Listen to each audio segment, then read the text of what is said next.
પુણ્યવંતી આ શંખેશ્વરની પાવન ધરા, જ્યાં સામ્રાજ્ય શ્રી શંખેશ્વર પાર્શ્વનાથ પ્રભુનું છવાયું. પામી નિશ્રા ગુરુદેવ યશોવર્મ સુરીજીને, માણી ઉપધાન તપનો આસ્વાદ મનડું મારું હરખાયું. गुरुकुलवास में गुरुजी की छाँव में परमात्मा की पहचान है हुई. प्यासा बना हूँ मैं प्रभु के स्वभाव का, गुरुदेव की जो कृपा हुई है.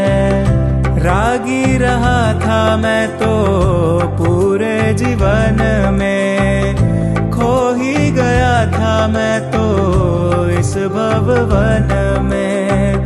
राह दिखाई मुझको संसार वन में, उपधान तप कर आज मुझे मोक्ष मार्ग की आश.